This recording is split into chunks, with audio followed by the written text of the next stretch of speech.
ಪದ್ಮಶ್ರೀ ಪುರಸ್ಕಾರಕ್ಕೆ ಭಾಜನರಾಗಿದ್ದಂತಹ ಸುಕ್ರಿ ಬೊಮ್ಮಗೌಡ ಅವರು ವಿಧಿವಶರಾಗಿದ್ದಾರೆ ಅನ್ನೋ ಡೀಟೇಲ್ಸ್ ಲಭ್ಯ ಆಗ್ತಾ ಇದೆ.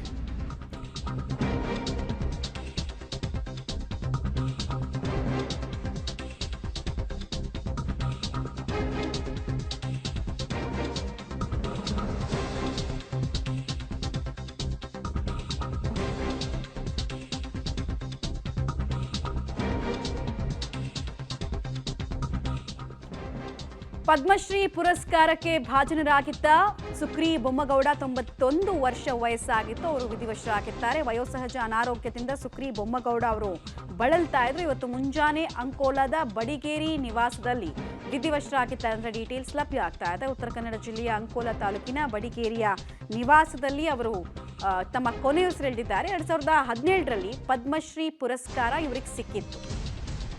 ಪದ್ಮಶ್ರೀ ಪುರಸ್ಕಾರ ನಿಮಗೆ ಗೊತ್ತೇ ಇದೆ, ದೇಶದ ಹೈಯೆಸ್ಟ್ 4ನೇ ಸಿವಿಲಿಯನ್ ಅವಾರ್ಡ್. ಅದು ಇವರಿಗೆ ಏನಕ್ಕೆ ಕೊಟ್ಟರು ಅಂತ ಕೇಳಿದರೆ, ಸಂಗೀತ ಕ್ಷೇತ್ರದಲ್ಲಿ ಸಾಂಪ್ರದಾಯಿಕ ಬುಡಕಟ್ಟು ಸಂಗೀತ ಕ್ಷೇತ್ರದಲ್ಲಿ ಅವರ ಕೆಲಸಗಳಿಗೆ ಪದ್ಮಶ್ರೀ ಸೇರಿದಂತೆ ಅನೇಕ ಪುರಸ್ಕಾರಗಳು ಇವರ ಹೆಗಲೇರಿದೆ. ಮತ್ತು ಸಾಮಾಜಿಕವಾಗಿ ಕೂಡ ಅವರು ಅತ್ಯಂತ ಸಕ್ರಿಯವಾಗಿದ್ದರು. ಇನ್ಫ್ಯಾಕ್ಟ್ ಇವರನ್ನ ಸುಕ್ರಜ್ಜಿ ಅಂತಾನೆ ಎಲ್ಲರೂ ಕರಿತಾ ಇದ್ರು. ಆಮೇಲೆ ಹಾಲಕ್ಕಿ ಕೋಗಿಲೆ ಅಥವಾ ಜನಪದ ಕೋಗಿಲೆ ಅಂತ ಕೂಡ ಇವರನ್ನ ಕರಿತಾ ಇದ್ರು ಅನ್ನೋದನ್ನ ಈ ಟೈಮ್ನಲ್ಲಿ ನಾವು ನೆನೆಸ್ಕೊಳ್ಬೇಕಾಗತ್ತೆ. ಹಾಗೆ ಈ ಸಾಮಾಜಿಕ ಬದ್ಧತೆಯನ್ನು ಕೂಡ ಇವರು ಎಷ್ಟರ ಮಟ್ಟಿಗೆ ಪ್ರದರ್ಶನ ಮಾಡ್ತಾ ಇದ್ರು ಅಂತ ಕೇಳಿದರೆ, ಈ ಹಾಲಕ್ಕಿ ಸಮುದಾಯಕ್ಕೆ ಸಂಬಂಧಪಟ್ಟಂತೆ ಹಕ್ಕುಗಳ ಹೋರಾಟದಲ್ಲೂ ಕೂಡ ಇವರು ಅತ್ಯಂತ ಸಕ್ರಿಯವಾಗಿದ್ರು.